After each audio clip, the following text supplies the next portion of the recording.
MPDO Venkataramana అదృశ్యం విషాదాంతం కావడం నరసాపురం వాసుల్ని కలిచివేసింది. గత వారం రోజులుగా సాగుతున్న ఆపరేషన్లో ఎక్కడో ఒక చోట క్షేమంగా ఉండి ఉంటారని అంతా భావించారు.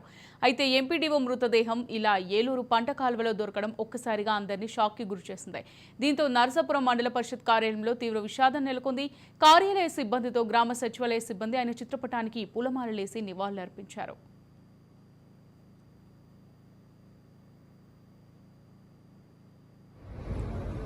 కనిపించకపోవటం అది వేళ ఒక విషాదాంతంగా ఆయన మృతదేహం అక్కడ కాలంలో కనపడటం అనేది నిజంగా చాలా దిగ్భ్రాంతికి గురవటం జరిగింది.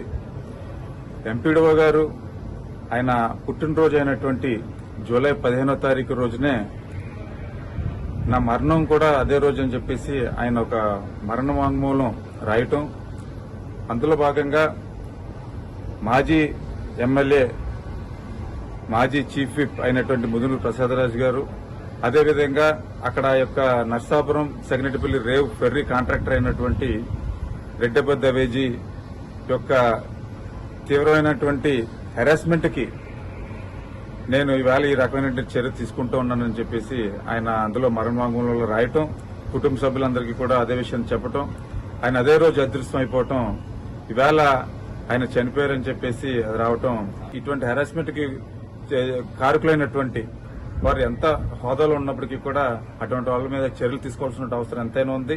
ఇప్పటికే మన గౌరవ ముఖ్యమంత్రి నారా చంద్రబాబు నాయుడు గారు, అదేవిధంగా గౌరవ ఉప ముఖ్యమంత్రి శ్రీ పవన్ కళ్యాణ్ గారు ఇద్దరు కూడా ఈ యొక్క అంశం మీద పూర్తి స్థాయి విచారణ జరిపిస్తామని చెప్పేసి హామీ ఇచ్చారు. ఆ రకంగా అధికారులందరికీ కూడా ఆదేశాలు కూడా ఇవ్వడం జరిగింది.